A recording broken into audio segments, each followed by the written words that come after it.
Hey, I'm so fancy meeting you here in a place like this. I just thought I'd get out and take a walk around town. I know it's early in the morning. The sun hasn't really risen yet, but it's about to. And I love being ready before the rest of the world wakes up. It's kind of peaceful out here. Huh. Anyways, I had a bit of a chill there. All right.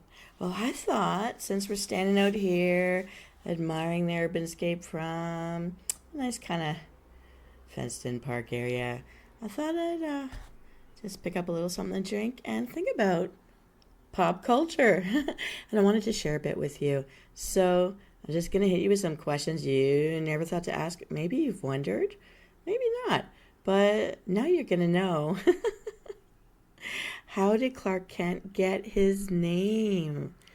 When conceived in 1934, Superman was endowed with the strength of 10 men, but he couldn't fly.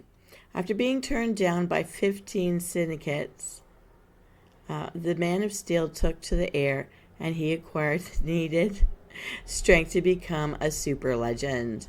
Some say Superman's success is within the storyline of his secret identity, whose name was derived from two popular actors of the time, Clark from Clark Gable and Kent Taylor. Clark Kent Gable Taylor. Interesting. I know who Clark Gable is. I'm going to have to figure out, I have to look up who Kent Taylor was. All right. Who was Mortimer Mouse and whatever happened to him? Mortimer was Walt Disney's original name for a cartoon mouse in the historic 1928 cartoon Plane Crazy, Plane. When Walt came home and told his wife about the little mouse, she didn't like the name Mortimer, and she suggested that Mickey was more pleasant sounding. I think I agree with her, because Mort means death, so, and timer, death timer. I wouldn't want a mouse to be called Death Timer. Anyways, Walt thought about it for a while, and then he grudgingly gave in. And that's how Mickey, and not Mortimer Mouse, went on to become the foundation of an entire entertainment empire, which thrives to this day at costs that no longer make it easy for a family to go together, which was his original idea as well. People would save up for a lifetime for that one trip. Wow. How did the cartoon character Bugs Bunny get his name? I grew up with Bugs Bunny too, eating his carrots. I'm so glitchy today. I don't know why. Hey, such a chill, I guess. I guess I should have worn pants, but I really love this outfit and I wanted to give it a try. It's so comfy. Yeah, I love it. All right. So, anyways, in 1940, Warner Brothers asked its illustrators for sketches of a tall, lanky, mean rabbit for a cartoon titled Harem Scarum. Ooh, I think I remember that. HARE-UM, Harem Scarum. Someone in the office labeled this submission from cartoonist Bugs Hardaway as a Bugs Bunny and sent it on. Okay. Although his drawings weren't used, the words that labeled them were given to the rabbit star of the 1940 cartoon A Wild Hare, which introduced Bugs Bunny to the world. I love that. Yay! Okay. How did the Wizard of Oz get that name? Ooh, and this meets with the new kind of Wizard of Oz movies that are coming out lately. The classic tale of Dorothy and the Land of Oz came from the imagination of L. Frank Baum, B-A-U-M, who made up the story for his son, and a group of children one evening in 1899. It's older than my grandparents. When a little girl asked him about the name, I'm gonna turn a page, you're gonna hear the sound. Do you like the sound of turning pages? Kind of nice and crisp, isn't it? Ha! Anyhow. Like, sorry. So a little girl asked him about the name, And of the magical land of Oz, with the Scarecrow, Tin Man, and the Cowardly Lion. He looked around the room for inspiration. So he's like literally like just looking around the room. That's half of all the names of WoW characters out there. They just look up sandwich, mold, whatever they see. That's what goes in the name. All right. Okay. That's hilarious. Okay. So he happened to be sitting next to a filing cabinet with the drawers labeled A to G, H to N, and finally O to Z, which gave him a quick answer. Oz. They're in Oz. O to Z, filing cabinet. Oh, that's so funny. That's so funny. And it sticks. That's hilarious. All right. That's hilarious. I think that's funny. Okay. How did the name Wendy originate for Peter Pan? Okay, so the name Wendy was invented by J.M. Barrie for a character in his 1904 play Peter Pan. I'm just, as I go through all of these now you know kind of facts to do these little cobweb clearing fun fact mind videos, how old things are, like even as far back as ancient times, but things that predate our grandparents or any known relative we ever met that was alive when we were a baby, predates all that, and it's still like the thing today. Although there are remakes involved and all that, but it's interesting how long we hold on to things.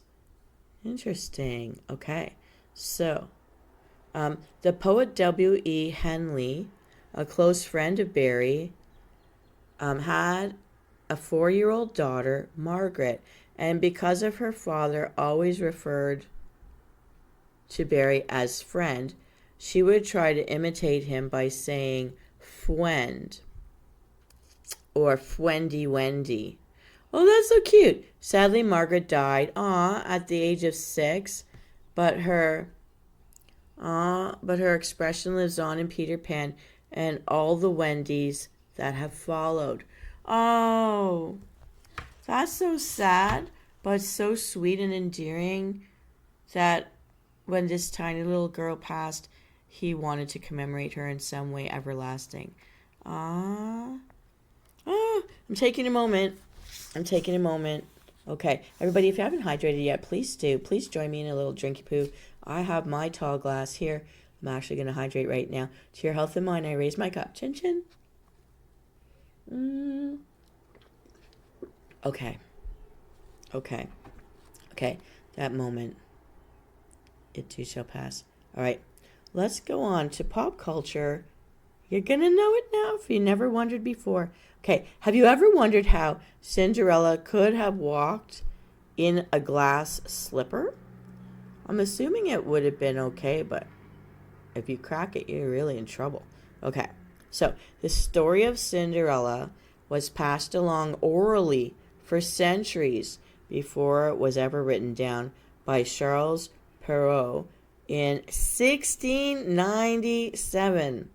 While doing so, he mistook the word ver, meaning ermine, for the word ver, meaning glass, V-E-R-R-E. Because I'm also thinking Ver the Green. But anyways, okay. By the time he realized his mistake, the story had become too popular to change it. And so instead of an ermine slipper, which is a nice fur, Cinderella wore glass slippers. So she really would have been a nice fuzzy, soft shoes. That would have been very soft on the feet and quiet in the hallways. Interesting. That's kind of sweet. Interesting. Okay. Why is a beautiful blonde called a blonde bombshell? Actually, I was thinking about the term bombshell the other day. Let's find this out. Okay. The expression blonde bombshell often was used to describe a dynamic and very sexy woman with blonde hair. It came from a 1933 movie starring starring Jean Harlow.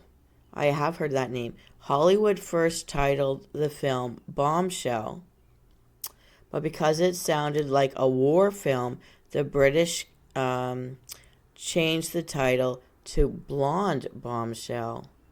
It originally referred only to the platinum hair color from Miss Harlow, but it has come to mean any gorgeous woman of the blonde persuasion. Interesting. But why Bombshell to begin with? It must have been something else about the movie. Like, was it set in wartime? I'm gonna have to find that out. But like Bombshell, I guess, was there. Oh, it makes them explode. Okay, never mind. We are moving on. Moving on. Oh my goodness. Okay. Other things. Now you know. How many movies are made annually in Hollywood? I'm sure that this number must be bigger now, but okay. There haven't been a movie made in Hollywood since 1911. What? When, fed up with ramshackle sets and the chaotic influence of hordes of actors and crews, the town tossed out the Nestor Film Company and wrote an ordinance forbidding the building of any future studios. Oh, so even so, the magic of the name was already established, and so the industry we call Hollywood grew up around that little town in such places as Burbank, Santa Monica, and Culver City, but not in Hollywood proper. I'm going to do some research. We got to figure out, is that true? Let me know in the comments if this can be debunked now, like if things changed again. I don't know. They don't give me a date on when this happened. Wait a second. 1911. They were so tired of all the people. It's crumbing up the place. Okay. Why do we call Academy Awards Oscars? I've actually wondered where that came from, because I only think of Oscar the Grouch. I'm sure it was a much more popular name at one point somewhere in the world. Okay, so since 1928, the Academy Awards have been issued by the American Academy of Motion Picture Arts and Sciences for excellence in filmmaking. The statuettes were nicknamed Oscar in 1931 by Margaret Herrick, a secretary at the Academy, who, upon seeing one for the first time, exclaimed, "Why, it looks just like my Uncle Oscar." Her uncle was Oscar Pierce, a wheat farmer. The Oscars is named after a wheat farmer. Wheat, breadbasket of the world, keeps us fed. Interesting. That's kind of sweet and funny. Okay. Who was Mona Lisa in Da Vinci's famous masterpiece? You know, I've heard some people think there wasn't a woman, it was a self-portrait, but it looks like a woman to me. And in those days, if you notice, she has no eyebrows. It was a trend to wax your skin. So women were kind of meant to be hairless, as if they never hit puberty. And it must have been so. They also plucked out their eyelashes, what I think must have been excruciating. And if you get an infection, that's bad for you. That must have been painful. Those were the trends in the day. Wow. Okay. So what do we know about this? Okay, so although it's known as the Mona Lisa, Leonardo da Vinci's famous painting was originally titled La Gioconda. I know that means a smiling woman. Okay, painted on wood, it's a portrait of Lisa Giardini, the wife of a Florentine merchant. Oh, was a real person. Lisa Giardini, wife of a Florentine merchant. Okay. X-rays revealed that Leonardo sketched 3 different poses before settling on the final design. I didn't know you could X-ray a painting. I guess they sketch with pencil, so that's lead. So that makes sense. Lead filings would reflect back in an X-ray. In the layers under the paint. Oh, the painting of Lisa had no eyebrows because it was the fashion of the time for women to shave them off. Okay, so that part I knew. But I didn't know it was a real woman. Lisa. Mona Lisa. My Lisa, the smiling woman. Okay. I'm glad it wasn't a self-portrait. I don't know whoever made that up. Okay. Because the lyrics in the King... Okay, so here we go. What is the most popular rock and roll song in history? Because the lyrics of the Kingsmen's 1963 recording of this song, Louie Louie, was unintelligible, people thought they were dirty lyrics. And although they weren't, a U.S. congressman they did an investigation of song lyrics, had to assure the public that it wasn't dirty, wasn't a dirty song. I think I've heard this song. It's very upbeat and happy. Oh my goodness. They couldn't understand it, so they thought it was dirty. Okay. So it's endured its success. So, since being sold by its author, Richard Berry, so he sold his rights, for $750 in 1957, Louie Louie has become recorded by nearly 1,000 different performers, sold at an estimated 250 million copies. Oh, you gave up too soon, sir. You gave up too soon. Oh, that must bite when you worked hard on things and they come to fruition after it's too late for you. And all through history, that happens a lot. Too bad. That happens a lot. Okay. So, let's see how we're doing. We can do a couple more. We'll do a couple more. I hope these have been like cheering you up and helping you fire off some neurons, get that brain, get all the happy hormones going. All right, here we go. Who owns the song Happy Birthday? That's so hilarious. Happy Birthday began as Good Morning, Dear Children. Oh, and was written by educators Mildred and Patty Hill in 1893. In 1924, a publisher changed the opening line to Happy Birthday to You instead of Good Morning, Children. Good morning to you. Oh, I get it. And it became a ritual to sing the song to anyone celebrating his or her birthday. In 1934, after hearing the song in a Broadway musical, a third Hill sister, Jessica, sued the show and won. The Hill family was therefore entitled to royalties whenever the melody was performed commercially. So they can't stop you from singing in your house, but they get money every time they sing it, like on a Broadway play, commercial, or in a movie. Interesting. Okay. Why not? All right. It's hitting me that I woke up too early this morning. I don't know how you're feeling, but good morning to you. All right. What is unusual about the music to the American national anthem? In 1814, after a night in a pub, Francis Scott Key was taken prisoner during the war between Canada and the United States. This is such a good time to read something like this. Okay, so when he saw the American flag still flying over Fort McHenry, he was inspired to write his famous lyrics with one particular barroom song, To Anacreon in Heaven. It's a barroom song. Your national anthem is based after a barroom song. Okay, still in his mind. Okay, so, the Star-Spangled Banner was written to the tune of a traditional Old English drinking song. Oh my goodness, that's so funny. An Old English drinking. Oh my goodness, that's so funny. Hey, why not? Whatever works for you, right? I mean, our national anthem was really a song to honor, who was it? Saint Jean de Baptiste, for Saint Jean de Baptiste Day over there in Montreal. So, who might have? But no, a bar drinking song. You guys are so funny. So I guess it wouldn't be unpatriotic to lift a beer to that. I don't know. But to me, that's funny. All right.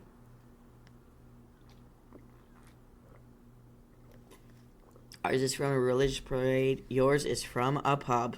Ha! Okay, I'm not quite over that. That was hilarious. But we must move on. Okay. I think we got time for... How many more? Just one more for today. I'll save some for another day. So we've got to wake up again tomorrow. All right, here we go. Who was Matilda in the song Waltzing Matilda? I don't think I've heard of this. I don't know if you've heard of this. We're not that old, but let's read it. Okay, so in the Australian song Waltzing Matilda, a billabong is a pool of stagnant water. Ew. Okay, so a swagman was someone who carried around everything he owned in a knapsack. Waltzing meant hiking, and Matilda, it wasn't a woman, but rather an Australian word for a knapsack. Waltzing Matilda, so knapsack being taken on a hike. So waltzing Matilda means walking with my knapsack. I don't know why we need to know about stagnant water, but swagman, somebody carried it. Okay, so like a hobo. So a wandering hobo is a waltzing Matilda. That's interesting though. Waltzing. So I'm going to go waltz. Means I'm like taking a walk on a hike. I'm going to go hiking. I want to go waltzing with Matilda, my knapsack. That's kind of dancing with nature. Well, I guess so. Courting nature. Courting nature is going on a hike. I love that. Okay. It's connecting in my brain now. It's connecting in my brain. All right. Okay, I have to do one more. Something that we've heard of maybe. Okay, I'm going to end with something I think we all know. Okay, so how did the poem Mary Had a Little Lamb become so famous? I like it. Okay, Mary Had a Little Lamb was written in 1830 by Sarah Hale and the editor of Godey's Ladies magazine. She was inspired after watching young Mary Tyler's pet lamb follow the girl to school, which of course was against the rules. So this is actually, Mary Had a Little Lamb is a true story. Okay, the poem became immortal more than 50 years later when Thomas Edison used it as the first words ever spoken and then recorded on his new invention, the phonograph. Oh, Mary Had a Little Lamb. Place was white as snow, and everywhere that Mary went, the lamb was sure to go. This was a true story. I never thought it as a true story. I just thought it was made up to entertain children. So it's even sweeter that it commemorates another little girl and her beloved pet going to school every day. That's so nice. It's also sad that we know everything that commemorates a child. Those child passed by now, by the time we hear of them. But it's such a sweet little song, sweet little tune. And Thomas Edison so loved that little song, commemorated the girl in a different way, and that lamb, and the cute little lamb. I'm feeling warm fuzzies. I don't know, are you feeling warm fuzzies? I'm feeling warm fuzzies about that. Oh my goodness. All right. Well, I wanted to do these little mind breaks in roughly average 20-ish minute slots. I think that's a good enough time because I think that's all the time you need for a little bit of white noise to shake your noggin, get it unfogged, unfog the noggin fogger. And I'm just gonna have another little beverage here. Right now I'm having hot water. It's boiled. It's orange pico tea. I'm having it with a little bit of cream. But I sure would like to make myself a strawberry smoothie next. Everybody, let me know in the comments what topics you'd like me to hear of. I've got a few lined up for you over the next little bit. And I hope you're enjoying my memes. I'm doing some shorts. The little Karma's at my door stuff is coming back. And also, I think I'm getting better at the WoW memes. Memes of like taking jokes and giving them the visuals of something you would know if you're a gamer who loves World of Warcraft like I do so much. I mean, that's how I was born. The first Venus with blue hair was right there. And it was me. Yay. All right, everybody. Have a wonderful day out there. I'm so you deserve it. Make the best of it.